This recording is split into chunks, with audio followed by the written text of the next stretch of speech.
5 Ways to Appreciate Krishna Indirectly, by Krishna's Mercy.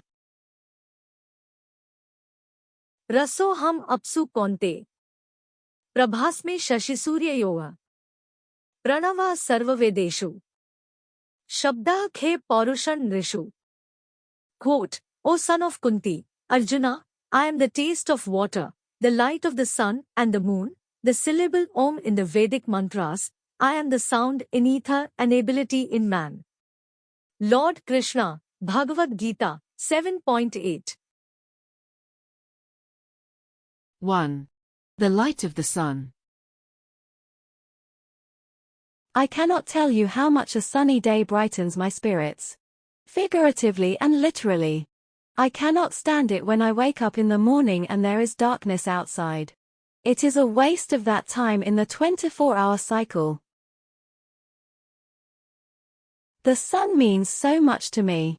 You might think I have hit my head on something or that I am under the influence of heavy medication, but that is fine. I will never stop appreciating the sun, as it is the clearest example of benevolence, kindness, and lack of discrimination that I know of. 2. The taste of water. We try these different drinks, but water is what really does it for me. After a big meal, I need a tall, cold glass of water. I usually wait about an hour before drinking it. This process seems to calm down the fire that is inside of me. I could not imagine life without water. We tend to take it for granted. 3. The juice of vegetables. It is funny to think that the things we eat are also able to heal us. Just look at the variety of vegetables that are available. I have certain favorites, ones I prefer over others, but if everything is properly cooked I have no issue at all. I don't know how it gets that taste. Where do the amazing health benefits come from? There was no research involved. There were no clinical trials. A higher power injected those healing substances in a predictable and reliable way. 4. The heroism of others. They say that freedom isn't free. We live peacefully in our community because others make a sacrifice. They don't get the proper recognition, if you ask me. If there is a criminal roaming about, terrorizing and stealing, it takes someone brave to confront the threat. They walk into the situation knowing that there is the potential for lethal harm, and yet they still boldly proceed. 5. The life of others. You realize the importance after being alone for so long. Just the presence of a single person means so much. Even if they don't share similar interests. Even if they are from a different background. At least they are there to enliven my spirits. They have a value that cannot be measured. I am so thankful for the many lives that interact with me on a daily basis.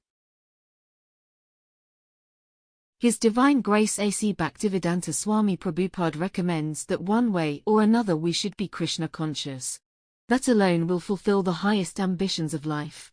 Whatever we could want, whatever highest point we could possibly reach, whatever we consider to be the pinnacle of an existence that is met through consciousness of the one who is all attractiveness personified. There is the direct method. Worship Krishna as he is. For this process, we have to know who he is. There must be some identification.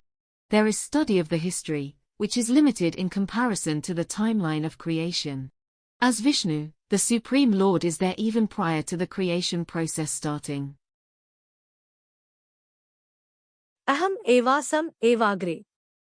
Nanyad yad sadasat param. Paschad aham yad etatcha.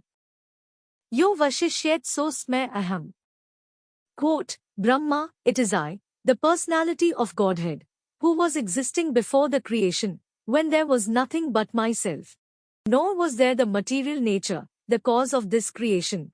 That which you see now is also I, the personality of Godhead, and after annihilation what remains will also be I, the personality of Godhead. Srimad Bhagavatam, 2:933. The history of Krishna is there in many scriptural texts. Bhagavata Purana, Vishnu Purana, Harivamsha, Bhagavad-gita, which is a small part of the greater work known as Mahabharata, has Krishna's direct words. These are words of wisdom, meant to lift a kind soul out of dilemma and above, but also carrying relevancy into the infinite future. If we enter the discussion with various prejudices, if we have known a drastically different tradition of spirituality since the time of birth, inherited from our ancestors, we might not be quick to offer humble obeisances in front of the deity of Krishna. We might not be immediately drawn to the vision of the two-handed form holding a flute and wearing a peacock feather in the hair. This should not stop us. We can continue to appreciate. We can look to aspects of our current life experience, as we recognize it, and link them to transcendence. Someone had to place those things there. That which we appreciate has a source. We may not be able to accurately trace that source, but it is a fact that something cannot be produced from nothing. Therefore, it is entirely possible to be conscious of Krishna through an indirect method. Whatever it is we have grown to love, we should remember that the person who instructed Brahma, who guided Arjuna, who gave pleasure to the residents of Raja, and who satisfied the intimate desires of the cowherd girls known as the gopis is responsible. It is to him we should give thanks, and in that exchange there is nothing lost. In closing, this amazing world constructed, after Brahma instructed, chariot of Arjuna guided, and wisdom confided, moments with the gopis to share, responsible for everything there, can appreciate even indirectly through thoughts and thanks Krishna to